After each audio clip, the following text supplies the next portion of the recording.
오늘 여기에 나오신 여러분은 얼굴도 다 다르고 생각과 마음도 다 다르고 또 지나온 삶의 과정도 다르고 현재 처한 삶의 형편도 다 다를 거예요. 다 다른 우리들인데 한 가지 공통점이 우리에게 있습니다. 우리 모두가 동일하게 가진 것이 있습니다. 그게 뭐냐면 믿음이라는 것입니다. 여러분 믿음이 있으십니까? 옆 사람 눈을 쳐다보려. 당신은 믿음 있습니까? 그래, 우리가 다 다르지만 한 가지 같은 건 우리가 다 믿음 있는 사람, 믿음 있는 사람들. 근데 우리가 믿음 있는 사람인데 여기서 한 걸음 더 나아가서 이런 질문하면 곤란해요. 믿음이 뭡니까? 믿음이 뭡니까? 라고 물어보면 알 것 같은데 뭔가 내가 이해는 하고 있는 것 같은데 설명하기가 참 애매모호한 게 또 믿음이에요. 왜냐하면 믿음이 어떤 구체적인 모양을 띠고 있는 것이 아니기 때문에.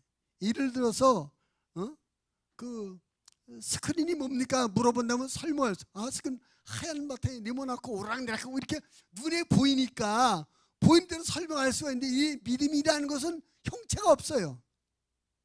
그러니까 알기는 알 것 같은데 설명하기 어려워요. 사랑은 어때요, 여러분? 사랑이 뭡니까? 물어보면 사랑도 역시 설명하기 어려워요. 왜? 눈에 보이지 않기 때문에. 그러나 우리가 기본적으로 우리가 믿음이라고 할 때 믿음이 뭐냐면 우리가 그동안 들어온 이야기였습니다. 믿음이라는 거 그건 하나님을 바라보는 거지. 믿음이라는 거 하나님을 의지하는 거지. 믿음이라는 거 하나님 앞에 내 삶을 맡기는 거지. 뭐 그 정도에서 우리가 믿음이라고 말합니다. 그렇습니다. 우리 믿음은 하나님을 바라보는 게 믿음이에요. 내 삶의 형편과 사정이 어떤 처지에 놓든지 거기에 얽매이나 거기에 굴복하지 않고 하나님을 바라보는 거, 하나님 바라보고 사는 거, 이게 믿음 생활이에요. 우리를 힘들게 하는 삶의 요소가 얼마나 많아요. 우리를 답답하게 하고 우리를 걱정되게 하고 우리를 불안하게 하는 그런 일들이 얼마나 많이 있습니까? 현실적으로 갑자기 내게 다가오는 어려운 일도 우리를 어렵게 하고 힘들게 합니다. 근데 그런 상황 가운데 우리가 가진 믿음은 하나님을 보게 하는 거죠. 또 믿음은 그 내 삶을 하나님 앞에 의지하고 맡기는 거, 이게 믿음이에요. 이게 원래 원어적으로 믿음이란 단어, 그 헬라 말로 피스테오라고 말하는 이 말의 의미는 의리하고 맡긴다, 그런 의미가 있어요. 우리는 모두 하나님 앞에 그런 믿음을 가진 사람들입니다. 근데 문제는 우리가 그런 믿음을 가졌는데 그 믿음을 생활로 연결하는 부분이 부족하다. 믿음을 알고만 있고 이해만 있고 어렴풋이 품고만 있지 이것을 적극적으로 생활에 대입해서 생활로 이어가는 이런 부분이 우리가 좀 부족해서 이 부분을 자꾸 훈련하는 것이 우리가 예배드리고 말씀을 받고 하면서 자꾸 그런 훈련을 하는 거예요. 오늘 본문의 말씀에 보면 가버나움에 한 중풍병자가 있었습니다. 그 중풍병자를 사람들이 예수님께 데리고 와요. 예수님께서 그들의 믿음을 보시고 그 중풍병자를 고쳐주시게 됩니다. 오늘 그 중풍병자를 예수님께 데리고 나온 이 사람들의 이야기를 통해서 믿음이 사람들로 하여금 얼마나 능력 있는 삶을 살게 하는지를 우리가 볼 수가 있는 것입니다. 우리가 읽은 본문의 20절 말씀에 보면 예수님께서 그들의 믿음을 보시고 이렇게 됐습니다. 이 말씀의 의미는 뭐냐면 오늘 이 중풍병자를 예수님께 데리고 나온 이 사람들은 모두 믿음에 의해서 움직이고 있다는 거예요. 그들이 가진 믿음에 의해서 삶을 살아가고 있다는 것입니다. 오늘 이 예수님께 중풍병자를 가져온 이 사람들의 이 믿음의 모습을 보면서 믿음이 사람들에게 얼마나 놀라운 능력이 되고 있는지를 우리가 함께 말씀을 나누며 은혜를 받으려고 하는 것입니다. 그 말씀의 제목을 믿음의 능력이라는 제목으로 은혜를 받으려고 해요. 한번 따라합시다. 믿음의 능력. 우리 모두 믿음에 의해서 능력 있는 삶을 살게 되기를 바랍니다. 자, 우리가 가진 믿음이 그저 이해와 지식으로 멈추지 말고 생활로 연결되는 그런 믿음이 되어서 우리의 삶이 정말 믿음의 삶이 되어서 능력 있는 삶이 되고 하나님의 은혜와 복을 받는 그런 삶이 되시기를 주님의 이름으로 부탁을 드립니다. 오늘 이 말씀 가운데 이 사람들이 가진 믿음이 이 사람들로 하여금 어떤 일을 하게 하셨는가를 보게 되는데, 이 말씀에서 제일 먼저 우리가 보게 되는 것은 18절 말씀에 보니까 한 중풍병자를 사람들이 침상에 메고 와서 예수 앞에 들여놓고자 했다 그랬습니다. 한 중풍병자가 있었어요. 중풍병자는 참 불편하죠. 움직이기가 불편하죠.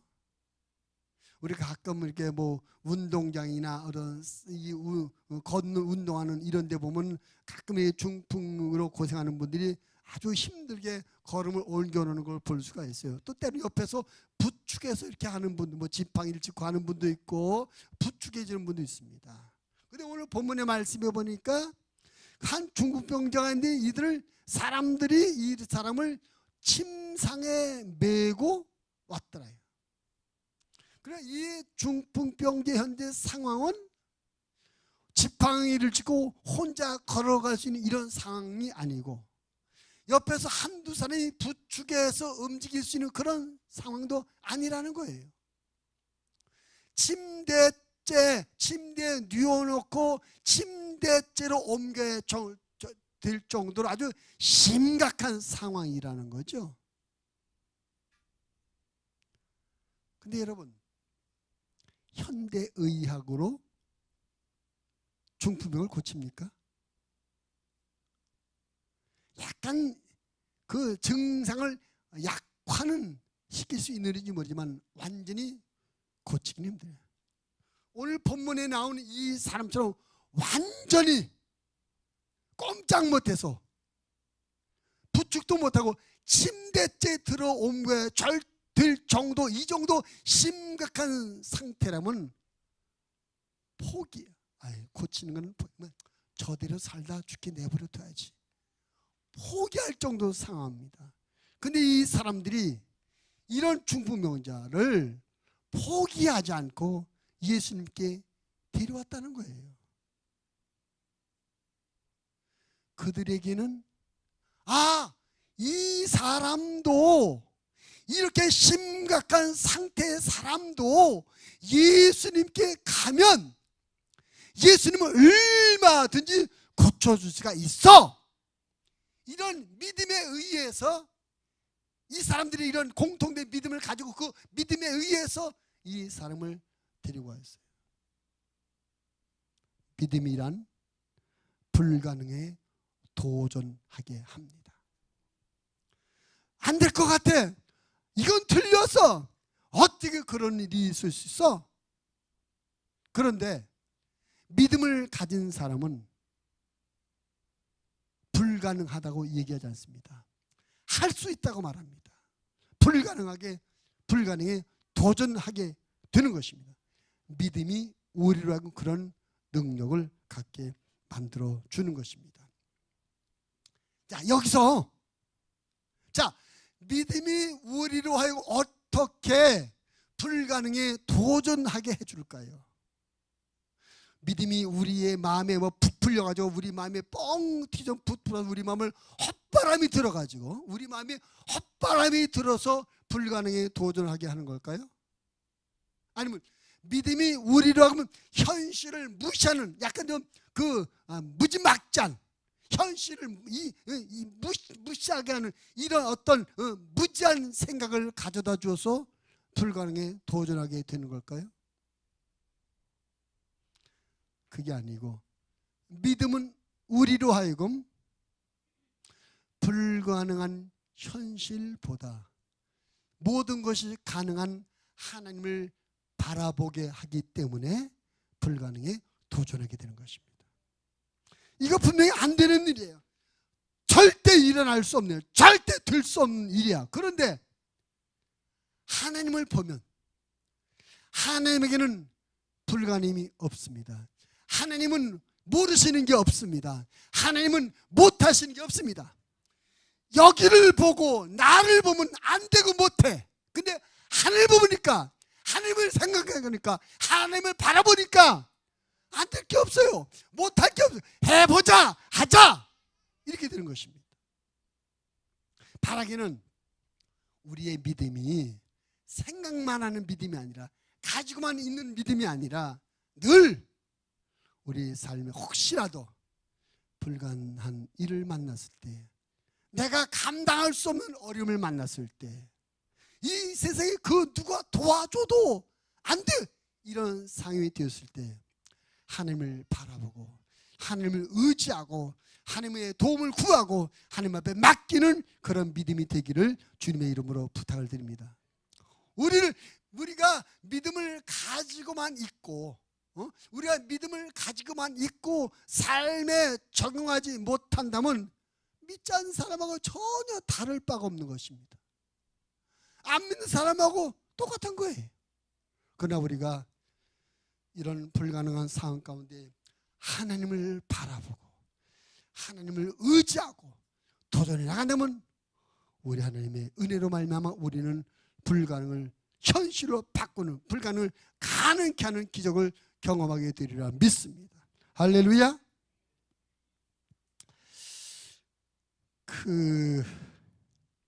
우리가 살아가는 일에 우리가 원하지 않는 어려움들이 많이 찾아옵니다. 우리가 감당할 수 없는 일을 만나야 하는 경우도 있습니다. 근데 마귀는 그때마다 너 예수 믿어도 별 수 없어, 믿음을 가져도 별 수 없어, 너 믿음을 가져도 이렇게 어려움이 오잖아, 너 하나님을 믿고 열심히 예배 드려도 이렇게 어려운 일이 너를 찾아오잖아, 소용없어. 자꾸 마귀는 우리에게 그런 일이 찾아오는 것을 핑계 삼아 우리의 믿음을 자꾸 더 약화시키고 믿음이 쓸데없다, 믿어야 헛것이다, 자꾸 이런 생각이 들게 만들어요. 근데 여러분, 성령님은 그때마다 우리로 하여금 하나님을 보게 하십니다. 하나님을 기대하게 만드십니다. 그래서 이런 어려움을 만날 때 우리는 하나님을 더 의지하고 하나님을 더 바라보고 하나님 앞에도 기도하게 되는 거죠. 바라기는 우리들이 언제든지 하나님을 바라보고 살아갈 수 있게 되기를 바랍니다. 하나님을 바라보고 사는 사람은 어떤 상황에도 굴복하거나 무릎을 꿇지 않는 것입니다. 구약의 여러 인물들 가운데 참 제가 개인적으로 좋아하는 인물이 다윗이에요. 다윗 하면 여러분 제일 먼저 다윗 했을 때 제일 먼저 생각나는 이야기요, 다윗의 어떤 이야기가 제일 먼저 생각이 나십니까? 저는 개인적으로 다윗과 골리앗의 싸움이 제일 먼저 생각이 나요. 그 성경 이야기도 아주 드라마틱하지만은 제가 초등학교 4학년 때 처음 교회를 나갔는데, 처음 교회를 나갈 때 첫 번째 들은 그 설교 이야기가 그 다윗과 골리앗 싸움의 이야기를 제가 들었어요. 그때 그 이스라엘과 블레셋과 이제 전쟁이 일어났습니다. 블레셋 군이 몰려왔는데 이스라엘 군대가 싸우지는 못하고 전부 숨어 있는 거예요. 왜냐하면 블레셋의 군대 대장이 골리앗이라는 사람이 있는데 이 사람은 키가 한 3m 정도 되고 온몸을 철갑으로 두르고 그 칼이 뭐 배틀채 정도 큰 칼. 겉모습만 딱 봐도 기가 질려버려. 상대방이 기가 팍 죽어버리는 그 정도 엄청난 인물이었어요. 뿐만 아니라 그 사람이 수많은 전쟁의 경험을 가진 사람입니다. 그 앞에 수천 명의 이스라엘 군대가 겁을 먹고 나서질 못하는 거예요. 근데 그 군대 중에 이세 세 아들이 군인으로 나가 있었는데 그 베들레헴에 사는 이세라는 사람이 자기 아들 셋이 군대에 나갔는데 그 막내 아들 다윗이라는 어린아이가 있었어요. 야, 다윗아, 지금 네 형 세 명이 지금 군대에 나가 있는데 싸우고 있는데 너 이것을 갖다 좀 먹을 거 좀 갖다 주라. 간식거리를 만들어 보내는 거예요. 갖다 오라고, 갖다 주라고.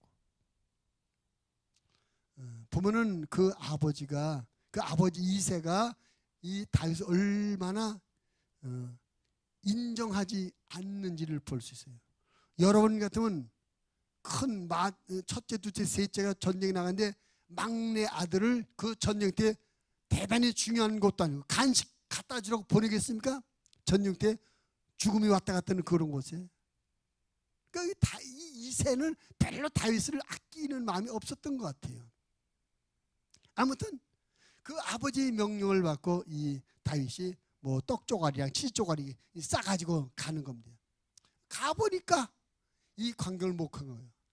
적군은 딱 진을 치고 앞에서 막 호령하는데 자기 나라 군인들이 전부 벌벌 떨고 바위 뒤에 숲을 뒤에 숨어 있어요. 근데 더 가관인 것은 적장 골리앗이 뭐라고 고래고래 짐승처럼 소리를 지르는데 가만히 들어보니까 자기가 믿는, 다윗이 믿는 하나님을 욕하고 하나님의 군대를 모욕하고 하는 거예요. 참을 수 없었어요. 이 어린 마음이지만 내가 믿는 거룩하신 하나님을 막 욕하고 막 모욕하고 그 이름을 폄하하는 걸 도저히 견딜 수 없어요. 왜 저런 놈을 가만두냐. 내가 가만두지 않겠다. 그래서 이 다윗이 그 골리앗과 싸우러 절차를 과정에서 가게 돼요. 거기 나갈 때 다윗이 아주 유명한 말합니다. 다윗이 골리앗을 향해서 하는 말이 너는 칼과 창과 단창으로 내게 오거니와 나는 네가 모욕하는 이스라엘 군대 하나님 여호와의 이름으로 내게 가노라. 그 말의 의미는 뭐냐면 골리앗아, 너는 내가 가진 무기, 칼, 창, 단창 이건 믿고 나오지만 나는 하나님 믿고 나간다. 여러분, 여기서 중요한 원리를 봐야 돼요. 그 골리앗과 맞서 나갔던 사울 왕이 이끄는 이스라엘 군대가 전부 숨어 있었어요. 감히 나서지를 못했어요. 왜? 상대방 장수가 너무나 무섭게 생겼어요. 그 위용의 기가 꺾여가지고 전부 숨어 있었습니다. 근데 어린 다윗은 나갔었어요. 사울 왕이 이끄는 수천의 이스라엘 군사들은 골리앗을 보고 기가 질려 숨었습니다. 어린 다윗은 하나님을 보고 하나님 바라보고 그 하나님 때문에 나갔었습니다. 이런 차이예요. 우리가 이 세상 살 때 내 육신의 눈에 보이는 현실을 보고 살 것인가 하나님을 보고 살 것인가. 현실을 보고 살면 우리는 움이 질려서 기가 질려서 불안해서 자신감이 없어서 꼼짝도 하지 못해요. 숨어요. 피하는 삶을 살고 숨는 삶을 살고. 근데 하나님을 보고 사는 사람은 도전이 나갑니다. 이까짓 거 아무것도 아니야. 이런 거 아무것도 아니야. 걱정할 이유가 되잖아. 못할 이유가 없어. 하나님이 얼마든지 할 수가 있어 도전에 나가게 되는 것입니다. 이것이 믿음이에요. 오늘 이 가버나움의 이 사람들 중풍병자의 상태를 보면 포기해야 돼. 안 돼. 못해. 그런데 예수님을 보니까 귀신도 쫓아내고 죽은 자도 살리고 엄청난 일이야. 야, 저 정도 분이라면, 저 정도 능력이라면 이까지가 아무것도 아니에요. 도전해 나갔던 것입니다. 바라기는 나와 여러분의 믿음이 늘 하나님을 바라보게 되길 바랍니다. 그리고 내게 있는, 내가 맞는 이 문제, 이거 별것 아니다. 내게는 큰 문제이지만 내가 믿고 바라고 의자는 하나님께는 이거 아무것도 아니다. 이런 생각을 가지고 도전해 나가시는, 그래서 도전한 대로 이루시는 그런 삶을 살게 되시기를 주님의 이름으로 부탁을 드립니다. 믿음이란 우리로 하여금 불가능에 도전하게 합니다. 예수께서 이렇게 말씀합니다. 마가복음 9장 23절. 예수께서 이르시되 할 수 있거든이 무슨 말이냐? 믿는 자에게 능히 하지 못할 일이 없느니라. 바울도 빌립보서 4장 13절에서 내게 능력 주시는 자 안에서 내가 모든 것을 할 수 있느니라. 할렐루야. 혹시 여러분 중에 지금 이건 불가능하다, 이건 안 됐다, 이건 틀렸다 하고 무릎을 꿇어버리고 생각을 접고 있는 일은 없습니까? 근데 사실 그것은 불가능한 일이 아니고 내가 믿음이 없는 거예요. 내가 믿음이 없기 때문에 불가능하게 보이는 겁니다. 내가 전능하신 하나님을 보지 않고 나를 가로막고 있는 현실의 문제만 보니까 불가능하다고 생각하는 것입니다. 믿음의 눈을 뜨십시오. 여러분의 눈이 여러분을 앞을 막고 있는 현실을 보지 마시고 그것을 얼마든지 해결하고 얼마든지 이루실 하나님을 바라보시고 도전하시기를 주님의 이름으로 부탁을 드립니다. 믿음으로 문제를 보지 말고 하나님을 바라보고 도전하는 삶을 사는 하나님의 사람들이 되시기를 주님의 이름으로 부탁을 드립니다. 믿음은 우리에게 불가능을 도전하게 만들어줍니다.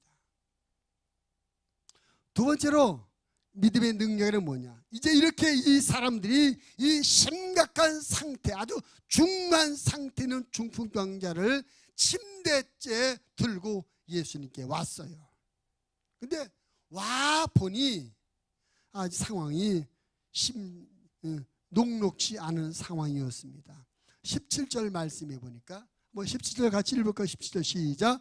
하루는 가르치실 때에 갈릴리의 각 마을과 유대와 예루살렘에서 온 바리새인과 율법 교사들이 앉았는데 병을 고치는 주의 능력이 예수와 함께하다.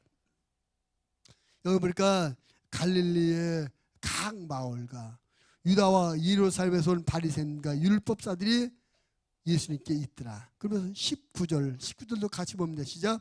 무리 때문에 메고 들어갈 길을 얻지 못한지라 지붕이 올라가 기와를 벗기고 병자를 침상째 무리 가운데 예수 앞에 달아내렸다. 사람이 너무나 많아서 들어갈 수 없었다는 얘기입니다. 예수님이 계신 그곳이 갈릴리의 지금 가버나움이라는 곳이거든요. 그러니까 갈릴리 쪽에 그 주변, 가버나움 주변의 모든 갈릴리 각 마을의 사람들이 야, 예수님이 우리 지역에 오셨대. 어디에? 가버나움에 오셨대. 소문으로만, 말로만 듣던 예수님이 자기 지역에 오셨던 소식을 듣고 그 주변 사람이 다 몰려든 거예요. 뿐만 아니라 저 밑에 남쪽에 있는 사해 주변의 유대와 베들레헴 그곳에 있는 사람들도 예수님이 만나고 싶어서 여기까지 몰려든. 사람이 너무나 많이 모여서, 그래서 그 19절 보면 무리 때문에, 무리라고 말해요. 무리라는 말은 한두 명 있다는 얘기 아니죠. 수를 셀 수 없을 만큼 많은 사람이 몰려 있었다는 겁니다. 그렇게 사람들이 많이 몰려 있는 상황이라면 내 혼자 몸으로 삐짓고 들어가는 것도 쉬운 일이 아니에요. 근데 지금 상황이 어떤 상황입니까? 중풍병자를 침대에 놓고 침대를 들고 들어가야 돼. 한 몸으로 비집고 들어가는 것도 어려운 일인데 어떻게 침대를 들고 들어갈 수가 있겠어요? 그래서 야, 이거 안 되겠다. 어떡하지? 집으로 올라가자. 집으로 올라가니까 기와장에서 기와장 뜯어내고 어떻게 밧줄을 묶어서 침대를 내렸습니다. 이 사람들이 이렇게 지붕으로 올라가고 기와장을 뜯고 밧줄로 내려 한 이런 행동한 것은 그들이 남다른 열정의 소유자였구나. 이 침대에 누운 사람을 더 애틋하게 사랑하는 특별한 관계이기 때문에 이런 것을 하는 것이 아닙니다. 그들이 예수님에 대한 믿음을 가졌기 때문에 그들이 가진 믿음이 그들로 하여금 그들의 가는 길을 막고 방해하고 있는 이런 상황에도 포기하지 않도록 만들어 준 겁니다. 믿음의 능력은 어떤 능력입니까? 어떤 상황에도 우리로 하여금 결코 포기하지 않게 만들어 주는 것입니다. 따라서 믿음을 가지면 어떤 상황에도 결코 포기하지 않는다. 아멘. 우리가 지금까지 살아오면서 많은 것을 포기한 것이 있습니다. 포기할 수밖에 없는 상황이었어요. 현실적으로, 상황적으로, 물리적으로 포기할 수밖에 없어요. 다 이유가 있어요. 포기할 수밖에 없는 상황이나 포기했습니다. 그런데 오늘 말씀으로 이것이 우리의 지나온 삶을 해석하자면 우리가 왜 포기했는가? 우리의 믿음이 부족해서 또는 믿음이 없어서 포기했다. 그때 내가 믿음이 있었다면 포기하지 않았을 텐데 믿음이 없어서 포기했다. 여러분, 믿음은 우리에게 어떤 어려운 현실 앞에도 결코 포기하지 않는 능력을 공급해 줍니다. 그러므로 믿음으로 사는 사람은 어떤 상황에서도 포기하지 않고 참고 견뎌내며 새로운 길을 찾고 도전해 나가는 것입니다. 이런저런 방해와 어려움을 핑계 삼는 것은 믿음이 없기 때문인 것입니다. 믿음 있는 사람은 어떤 방해나 어려움을 만나도 결코 포기하지 않습니다. 다만 그런 어려움을 만났을 때 오히려 하나님의 도움을 더 간절히 바라고 더 뜨겁게 기도하게 되는 것입니다. 문제가 크면 클수록 더 간절히 더 뜨겁게 기도하게 돼요. 포기하는 것이 아니라 믿음이 없는 사람은 포기하고 믿음이 있는 사람은 기도합니다. 같은 긴데 포기하고 기도하고 달라요. 우리가 포기하는 사람이 아니라 기도하는 사람이 되시기를 주님의 이름으로 부탁을 드립니다. 민수기 13장 14장 보면은 모세 때 이야기가 기록되어 있습니다.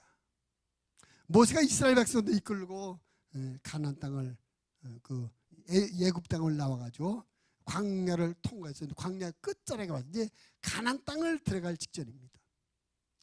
거기서 모세가 우리가 무턱대고 가나안 땅에 들어갈 것이 아니라 그 상황을 좀 살펴보자. 그래서 그 가데스 바네라는 그곳에 정착하면서 이스라엘 12지파에서 한 지파에 한 사람 대표자를 뽑아가지고 12명을 그 가나안 땅에 들여가지고 40일 동안 조사를 하고 와라 그랬습니다. 그 상황이 어떠한지.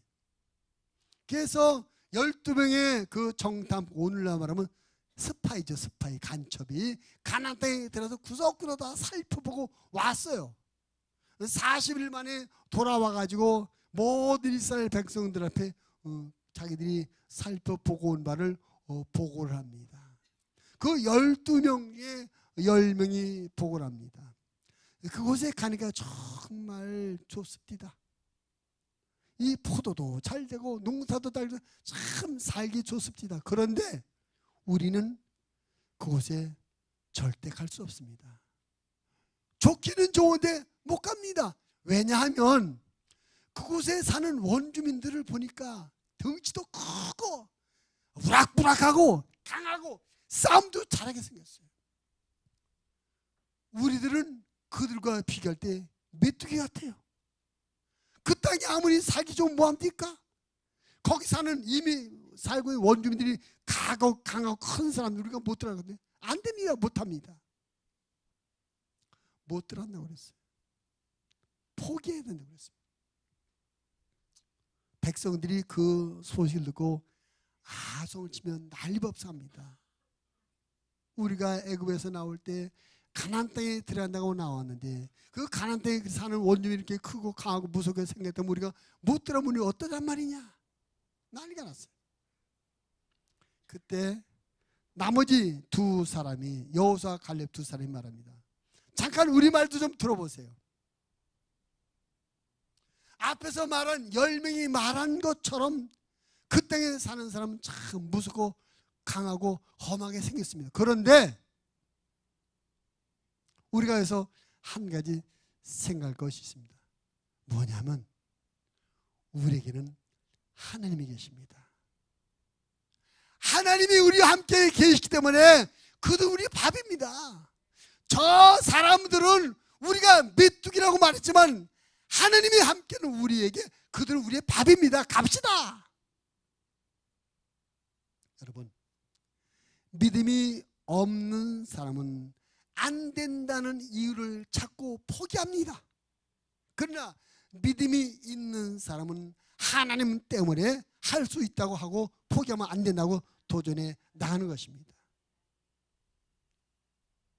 여러분의 모든 현실적인 것을 판단하는 판단의 근거가 안 되는 이유로, 못한 이유, 내가 없는 것, 내가 모르는 것, 내가 갖지 못한 건 이런 것 때문에 포기하는 그런 판단의 기준이 되지 마시고, 그런 판단의 삶을 살지 마시고 어떤 상황에도 하나님 때문에 된다는 이유를 찾으시고 도전하시기를 바랍니다.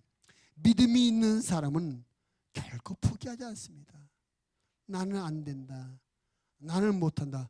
그런데 나를 사랑하는 하나님이 계시잖아.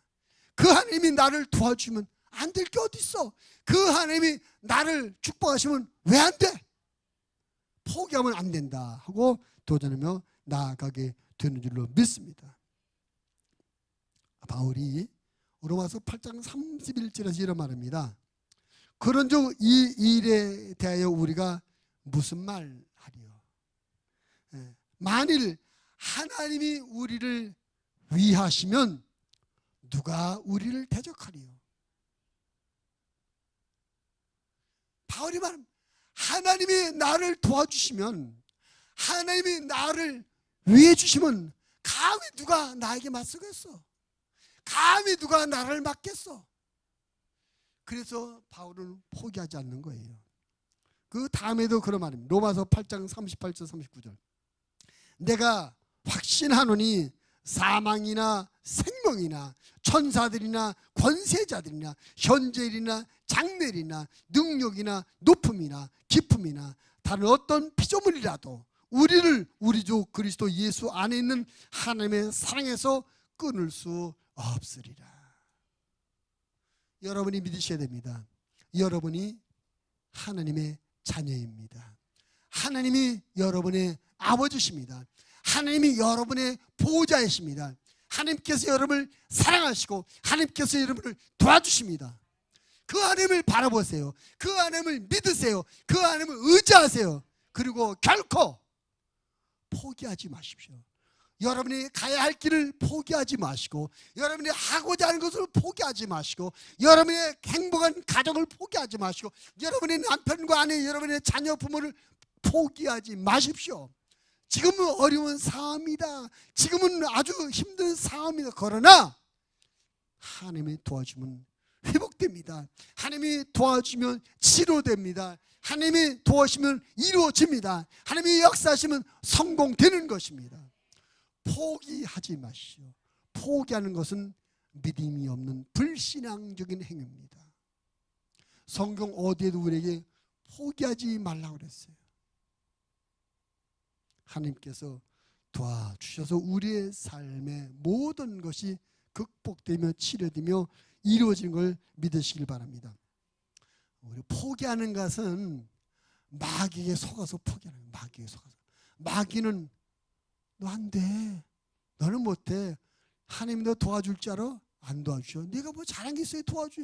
너 믿음의 꼬라지를 봐. 너 믿음 생활 제대로 했어? 너 기도 얼마나 했어? 예배 얼마나 잘 드렸어? 하나님 사랑해? 내가 그런 믿음인데 하나님께서 널 도와줘. 안 돼. 하지 마. 포기해.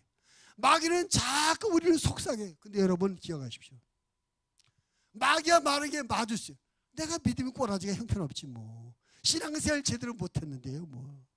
내가 하나님 앞에 온전한 예배를 드렸나, 온전한 헌신했나, 기도 제대로 했나. 그래요. 그런데 그럼에도 불구하고 하나님 우리를 도와주십니다. 왜냐하면 우리가 하나님의 자녀이기 때문에. 여러분이 하나님의 자녀이고 하나님께서 여러분의 아버지시니까 여러분을 도와줍니다. 여러분 묻습니다. 여러분이 자식들이 말 안 듣는다고 밥 안 먹여줍니까? 여러분 애들이 공부 못한다고 아이들 아플 때 병원에 안 데리고 약 안 먹이나요? 공부 잘하면 아플 때 병원 데려가지고 공부 못하면 아플 때 병원 안 데려가요? 어때요? 우리 아이들이 어떻게 하든지 정말 때로는 속상하게 하고 정말 내 뜻대로 따라오지 않고 나를 아주 화나게 하지만 내가 부모니까 그 아이들의 필요, 그 아이들의 도움을 거절하지 않고 해주는 거예요. 관계 때문에. 하나님과 여러분과 관계도 마찬가지입니다. 우리가 뭘 잘해서 우리가 뭘 잘해서 하나님 해주는 것이 아니라 예수 그리스도를 믿음으로 말미암아 우리가 하나님의 자녀가 됐기 때문에 하나님께서 당신의 자녀인 여러분의 삶에 모든 것을 간섭해 주시고 도와주며 책임져 주는 걸 믿으시길 바랍니다. 그런 하나님의 믿음이 있으면 포기할 수 없죠. 포기하는 게 바보입니다. 아니 하나님이 도와주기 때문에 왜 포기해요? 하나님 앞에 말도 안 해보고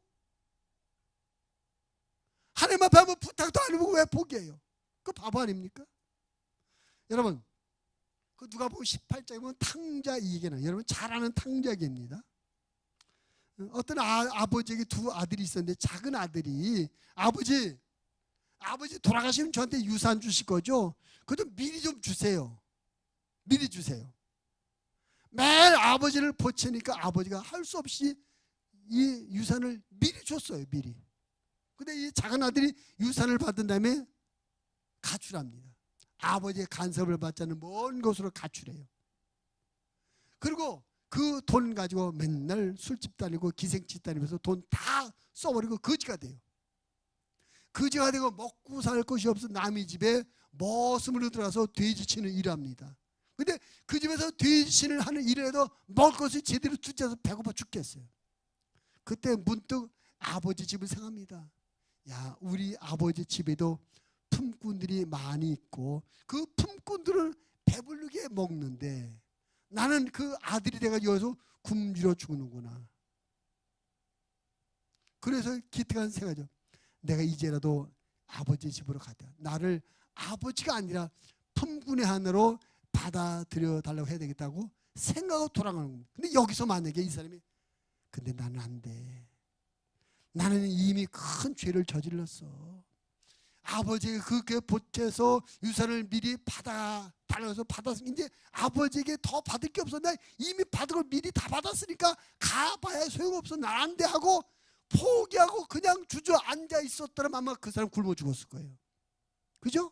근데 포기하지 않고 그냥 이제는 아들이 아니라 체면이 있으니까 양심이 있으니까 아들이 아니라 일꾼으로 써달라 해야 되지. 갔더니 아버지는 그 아들을 일꾼으로 받아들이는 것이 아니라 아들로 받아들여 주었습니다. 그저 다 벗기고 옷 입혀주고 신발 시켜주고 송아지고 잔치가 벌렸어요. 그렇습니다. 여러분, 해보지도 않고 하나님 앞에 기도해 보지도 않고 하나님 앞에 도움을 청해 보지도 않고 나는 안 돼 하고 포기한다면 바보예요. 바보. 마귀에게 속는 겁니다. 그러면 여러분이 어떤 상황에 놓이고 어떤 문제에 걸리다 그 문제가 내가 큰 실수와 잘못한 죄를 범했다고 할지라도 포기하지 마십시오. 믿음 있는 사람은 포기하지 않습니다. 믿음은 우리에게 결코 포기하지 않게 만들어줬느냐. 이런 믿음의 능력을 사는 우리 목양 가족들이 되시기를 주님의 이름으로 부탁을 드립니다. 마지막 세 번째로, 이렇게 이 사람들이 이 중풍병자를 침상에 누인 채로 예수님께 왔더니 너무나 많은 사람들이 몰려있으면 포기하지 않고 집으로 올라서 기와장을 뜯어내고 침대를 밧줄을 묶어서 내렸습니다. 그랬더니 20절 함께 봅니다. 시작. 예수께서 그들의 믿음을 보시고 이르시되 이 사람아 네 제삼을 받았느라 하시고. 아멘. 예수님께서 그들의 행동을 보시고 하지 않고, 예수님께서 그런 그들의 모습을 보시고 하지 않고, 예수님께서 그들의 무엇을 보셨다? 믿음을 보시고. 따라합시다. 믿음을 보시고 이루어주시는 예수님.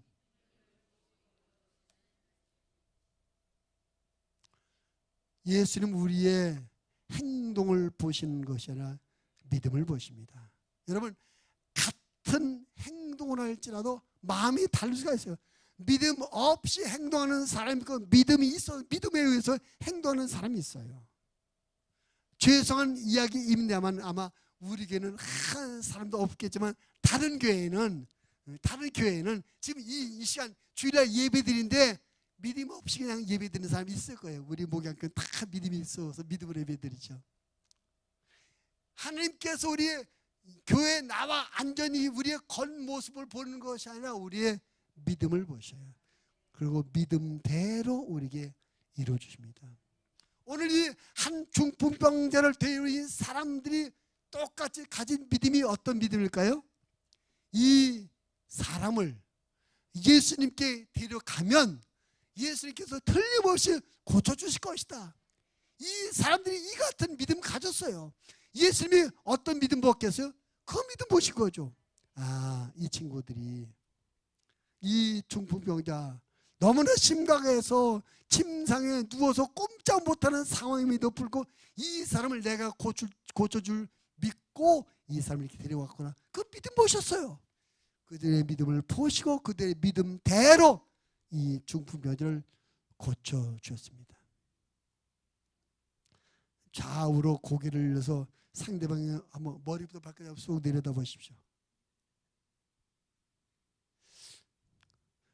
그 사람의 믿음이 보이십니까, 여러분 눈에? 머리부터 발끝 쭉 그 옆에 사람 믿음이 보이시나요? 우리는 믿음을 볼 수 없어요. 이 사람이 무슨 믿음을 가졌는지 이 사람 믿음이 어떤지 몰라. 근데 하나님은 보십니다. 예수님은 보십니다. 그러니까 사람이 내가 보는 것하고 하나님이 보시는 것하고는 달라요. 하나님은 우린 겉으로 나타나는 겉모습만 보지만 하나님은 우리의 속에 있는 믿음까지 보십니다. 그리고 우리의 믿음을 보시고 그 믿음대로 이루어 주시는 겁니다. 그래서 우리는 계속 믿음을 가져야 되고 믿음이 큰 믿음이 돼야 되고 무엇을 그 믿음에 의해서 움직이고 행동해야 되는 것입니다. 복음서 마태, 마가, 누가 복음서에 보면 복음서는 예수님이 행하신 일들을 좀 기록한 거잖아요. 거기 보면은 예수님께서 많은 일들 하십니다. 많은 환자도 고쳐주고 별일을 많이 하셔요. 그런데 보면은 믿음을 확인하시 예수님께서. 너 믿느냐? 너 내가 이거 할 줄 믿어? 너 고쳐질 줄 믿어? 이렇게 될 줄 믿어? 항상 믿음을 확인하셔. 그리고 내 믿음대로 될지어다. 항상 믿음을 확인하십니다. 그리고 믿음대로 될지어다 말씀합니다. 마태복음 8장에 보면 백부장의 이야기를 합니다. 그 백부장도 그 하인이 중풍병에 걸려. 이 사람도 가버나움 사람인데 백부장인 로마 사람이에요. 이스라엘 사람이 로마 사람입니다. 근데 자기 집에 하인의 중풍병 걸려서 괴롭게 알고 있으니까 이 사람이 예수님 우리 중풍병, 우리 하인이 중풍병으로 죽어갑니다. 고쳐주세요. 그러니까 예수님 입장에서는 기가 막히죠. 일반 유대인들도 예수님을 잘 믿지 않으려고 하는데 이 사람은 로마 사람이면서 자기 믿어요. 그리고 상황이 자기 아들도 아니고 하인인데 그 하인 죽어도 끝나는 거예요. 옛날에 그 종들은 사람이 아니고 물건이었으니까 그 종을 돈 주고 사고 팔고 죽어도 끝나는 겁니다. 그런데 이 백부장, 로마 사람 백부장은 그 하인을 중풍병을도 괴로움 나고 죽어갈 때 그거 고치겠다고 예수님을 찾아와요. 우리 집 하인이 중풍병으로 죽어가면 도와주세요. 그 모습을 보시고 마태복음 8장 13절 이렇게 말씀합니다. 예수께서 백부장에게 이르시되 가라 내 믿은 대로 될지어다 하시니 그 즉시 하인이 나으니라. 예수님 뭐라면 내 믿은 대로 될지어다. 예수님께서 그 사람의 믿음을 확인하셨어요. 예수님께서 그 사람의 믿음을 보셨어요. 그리고 내 믿은 대로 될지어다 말씀하시니 그 즉시 하인이 났다. 여러분 그 말을 잘 생각하세요. 내 믿은 대로 될지어다 했더니 그 즉시로 하인이 났다는 겁니다. 그럼 그 백부장의 믿음이 어떤 믿음이라는 겁니까? 예? 예수님이 틀림없이 반드시 확실하게 우리 집 하인을 중풍병에서 고쳐줄 줄 완벽하게 믿은 거죠. 어쩌면 고칠 수 있을까? 이게 아니에요. 잘하면 고칠 수 있을까? 이게 아닙니다. 틀림없이 확실히 고쳐주신다. 이 믿음을 가지고 있는 그 믿음대로 됐습니다. 여러분을 하나님 앞에 나와 예배를 드리면서 믿음으로 예배를 드리고 있습니다. 근데 여러분의 믿음은 어떤 믿음이에요? 100% 하나님을 의지하는 믿음입니다. 오늘 이 백부장이 자기 집 하인을 예수님께서 반드시 고쳐줄 줄 믿는 그런 믿음, 완전히 믿는 믿음입니다. 오늘 가버나움의 중풍병 환자를 예수님께 데려 이 사람들이 이 중풍병자 세상 의학으로는 못 고치지만 예수님께만 틀림없이 반드시 확실히 고치다가 믿었기 때문에 그 믿음을 보신 예수님께서 고쳐주신 것처럼 그런 100%의 믿음이 있는가? 우리는 믿음 없는 사람이 되지 말고 믿음 있는 사람이 되어야 됩니다. 그리고 우리의 믿음이 확실히 반드시 틀림없이 있는 온전한 믿음이 되어야 됩니다. 요행수의 믿음이 아니에요. 잘하면 될 거야. 그건 믿음이 아닙니다. 반드시 된다. 이 믿음을 가지시기 바랍니다. 따라합시다. 반드시 된다. 반드시 된다. 거기다 덧붙여서 하나님이 하시면 반드시 된다. 할렐루야. 믿음이란 내가 하는 것이 아니에요. 하나님이 하신 것을 바라보고 의지하는 게 그 믿음 아닙니까? 그래서 하나님이 하신데 반쯤만 되는 게 어디 있어요? 하나님이 하신데 잘하면 되는 게 어디 있어요? 하나님이 하시면 반드시 되죠. 우리 중풍병자를 데려온 사람들의 믿음을 예수님 보셨어요. 그들의 믿음은 이 사람 예수님께 가면 반드시 고침받는다 믿었고 그 믿음대로 반드시 고침을 받았습니다. 우리가 그런 믿음을 갖고 사셔서 그 예수님의 역사와 예수님의 도움으로 말미암아 우리의 삶에 안 되는 모든 일이 되어지고 불가능한 모든 것이 가능으로 바뀌고 막혔던 길이 뚫려지고 망했던 것이 일어나고 깨졌던 것이 완성되는 하나님의 은혜와 축복의 삶이 되어지기를 바랍니다. 말씀을 정리합니다. 오늘 말씀 우리가 믿음을 가지면 그 믿음으로 말미암아 우리는 불가능하게 도전해도 그 믿음으로 말미암아 우리는 어떤 상황에도 결코 포기하지 않고 그 믿음으로 말미암아 믿음대로 일을 이루게 됩니다. 그러므로 우리는 믿음 없는 자가 되지 말고 믿음 있는 사람, 믿음의 사람이 되어야 됩니다. 중요한 것. 따라합시다. 나의 능력을 키우려고 하지 말고, 좀 더 크게, 나의 능력을 키우려고 하지 말고 믿음을 키우자. 옆 사람에게 우리의 능력을 키우려고 하지 말고 믿음을 키워봅시다. 마귀는 자꾸 우리 능력을 키워. 너 공부 좀 더 해. 너 실력 좀 더 길러봐. 너 돈 좀 더 많이 벌어. 너 좀 성공. 마귀는 자꾸 우리의 능력을 키우라고 자꾸 부추깁니다. 그래서 우리로 하여금 우리 능력을 키우게 그런 길에 들어서서 하나님을 향한 믿음, 하나님 믿음을 키우는 일에 점점 멀어지게 만들어요. 내 믿음을 키우는데 집중하다 보니까 있던 믿음마다 없어져 버려요. 결국은 내 실력과 능력은 어느 정도 갖췄는지 모르지만 믿음을 다 버리고 믿음 없는 사람이 되어버리고 만듭니다. 믿음 없는 사람이 되면 하나님 없는 삶을 살게 되고, 하나님 없는 삶을 살면 이 세상에서 망하고 결국은 지옥 갑니다. 요즘 우리가 새벽 예배 때 보는 말씀이 전도서 말씀이에요. 전도서. 전도서의 대주제는 뭔지 아십니까? 하나님 없이 사는 삶은 헛수고이다. 해 아래에서 수고하는 모든 수고가 헛되다. 근데 마귀는 자꾸 우리에게 너 실력 좀 길러. 너 공부 좀 더 해서 좋은 대학 가야 되게. 더 열심히 일해서 더 많이 시간 쉬지 말고 더 열심히 해서 돈 많이 벌어 힘길어야 돼. 자꾸 마귀는 부추겨 힘을 길라고. 그걸 마귀의 부추김에 속아서 가다 보면 하나님으로부터 점점 멀어지게 됩니다. 믿음을 점점 상실하게 돼. 결국 믿음이 없는 사람, 그나마 같은 믿음마다 없어버리면 믿음 없는 사람이 돼버리고만. 이게 마귀의 전략이에요. 속지 마십시오. 그래서 우리가 우리 능력을 키우려고 마귀에 속아서 우리의 능력을 키우려다가 하나님을 향한 믿음을 잃어버리는 그런 실패자가 되지 마시고, 우리 능력을 키우려고, 사람의 능력을 키우려고 하지 말고 믿음을 키워서 하나님의 은혜, 하나님 도우심으로 말미암아 승리하는 삶을 사는 우리 믿음의 사람들 다 되시기를 주님의 이름으로 축원을 드립니다.